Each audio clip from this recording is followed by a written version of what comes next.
Bonjour à tous et bienvenue dans ce nouvel épisode de Carnet de voyage. Aujourd'hui, je vous propose d'explorer ensemble l'Alhambra de Grenade en Andalousie, ce palais rouge qui domine la ville. Saviez-vous que son nom signifie la rouge en arabe, une couleur qui viendrait de ses murs ocre au coucher du soleil ou de la barbe rousse de son fondateur Mohamed Ier. Mais l'Alhambra, c'est bien plus qu'un palais, c'est une ville palatine entière, un chef-d'œuvre d'architecture islamique, un symbole de la puissance des Nasrides et le théâtre de légendes qui hante encore ses murs aujourd'hui. Que vous vouliez la visiter ou que vous soyez un amateur d'histoire, préparez-vous à un voyage dans le temps, à la découverte d'un lieu où chaque pierre raconte une histoire. L'histoire de l'Alhambra commence au IXe siècle, avec une première forteresse construite sur la colline de la Sabica, probablement d'origine visigothique. Mais c'est au XIIIe siècle, sous l'impulsion de Mohamed Ben Almar, fondateur de la dynastie nasride, que le site prend son essor. En 1238, il en fait sa résidence officielle et transforme l'Alhambra en une citadelle imprenable, symbole de son pouvoir. Au XIVe siècle, sous le règne de Youssef Ier et Mohamed V, l'Alhambra atteint son apogée. Les sultans y ajoutent des palais somptueux, des jardins luxuriants et des systèmes hydrauliques ingénieux, faisant de ce complexe un joyau de l'art islamique. Pourtant, leur règne touche à sa fin en 1492. Les rois catholiques, Isabelle de Castille et Ferdinand d'Aragon, conquérissent Grenade, mettant fin à près de 800 ans de présence musulmane en Espagne. Contrairement à ce que l'on aurait pu penser, ils épargnent l'Alhambra. Les siècles suivants ne sont pas tendres avec le monument. L'occupation française sous Napoléon, de 1808 à 1812, endommage plusieurs tours, et un tremblement de terre en 1821 aggrave les dégâts. Heureusement, dès 1828, l'architecte José Contreras entame des rénovations, suivies au XXe siècle par les travaux de Leonardo Torres Balbás, qui redonnèrent à l'Alhambra son allure d'origine. Aujourd'hui, c'est le deuxième site le plus visité d'Espagne après la Sagrada Familia, avec plus de 2,6 millions de visiteurs par an. Imaginez, un complexe de 142 000 km², perché sur une colline, entouré de murailles rougeâtres et de 30 tours de défense. L'Alhambra se divise en 5 parties majeures. Tout d'abord, l'Alcazba, la forteresse militaire, cœur défensif du site, avec ses tours de guet offrant une vue imprenable sur Grenade. C'est ici que les sultans observaient les mouvements ennemis pendant la Reconquista.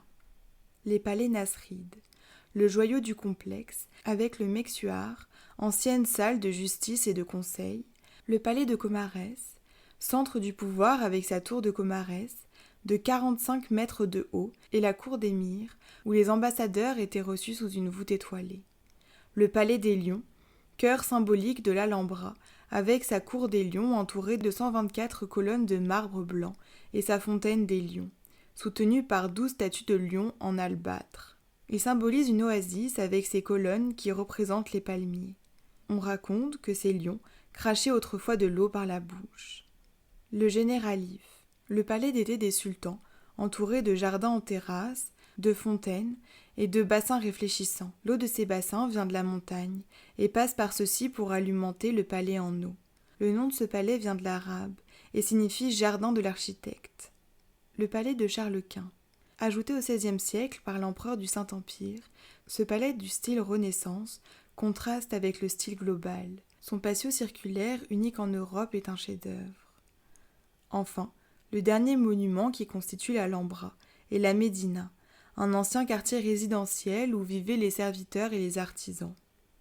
Le saviez-vous, l'Alhambra est un modèle d'intégration entre l'architecture et la nature.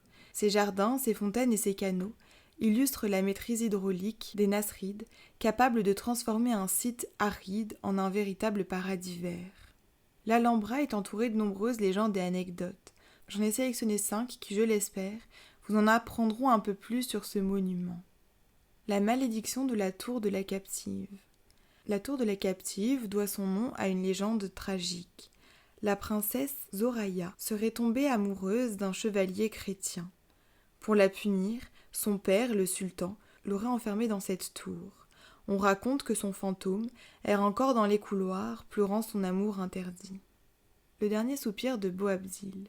En 1492, le dernier sultan de Grenade, Boabdil, quitte l'Alhambra après la reddition de la ville au roi catholique. La légende dit qu'en arrivant au Suspiro del Moro, un point de vue sur la ville, il se serait retourné pour contempler une dernière fois son royaume perdu et aurait pleuré.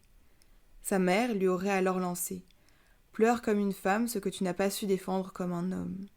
Ce lieu est aujourd'hui un point de vue emblématique. La fontaine des lions et son secret. Au cœur de la cour des lions, la fontaine des lions est un symbole de puissance. Selon une légende, les 12 lions en marbre qui la soutiennent représenteraient les 12 tribus d'Israël, ou les 12 signes du zodiaque. Une autre légende raconte que si on boit l'eau de la fontaine, on acquiert la sagesse éternelle, ou encore que les lions prendraient vie la nuit pour protéger le palais. Le trésor caché de l'Alhambra. On raconte que les Nasrides auraient caché un trésor inestimable dans les sous-sols de l'Alhambra avant de quitter Grenade. Malgré de nombreuses recherches, il n'a jamais été trouvé. Certains pensent qu'il s'agit d'or et de bijoux, d'autres de manuscrits anciens ou de reliques sacrées. Washington, Irving et les contes de l'Alhambra. En 1829, l'écrivain américain Washington Irving a séjourné à l'Alhambra. Fasciné par son atmosphère mystérieuse, il y écrit Les Contes de l'Alhambra, un recueil de légendes et d'histoires inspirées par le palais. C'est notamment grâce à ce livre que l'Alhambra devient célèbre dans le monde entier et attire les premiers touristes. Une plaque commémorative rappelle aujourd'hui son passage. L'Alhambra a inspiré des œuvres majeures dans la musique, la littérature et le cinéma. En musique, Francisco Tárrega compose en 1896 Les Souvenirs de l'Alhambra, un morceau de guitare classique devenu un symbole du romantisme espagnol. Manuel de Falla écrit Nuit dans les jardins d'Espagne en 1915, dont le premier mouvement évoque les jardins du général Eve. En littérature, Victor Hugo dans Les Orientales, paru en 1828, décrit l'Alhambra comme un palais que les génies ont doré comme un rêve. Aujourd'hui, l'Alhambra est ouverte au public et vous pourrez bien sûr la visiter. Depuis juin 2006, l'Alhambra abrite l'espace Amazing, le premier lieu d'Europe entièrement dédié à la culture berbère. Situé dans le Carmen de los Porcels, ce musée de 250 mètres carrés présente des expositions sur l'héritage berbère en Andalousie. L'Alhambra de Grenade est un voyage dans le temps, une œuvre d'art et un symbole de rencontre entre les cultures. Entre ses murs rouges, ses jardins et ses légendes, ce palais continue de fasciner le monde entier. N'hésitez pas à aller le visiter pour découvrir par vous-même sa beauté et son mystère. À la prochaine pour un nouvel épisode de Carnet de voyage.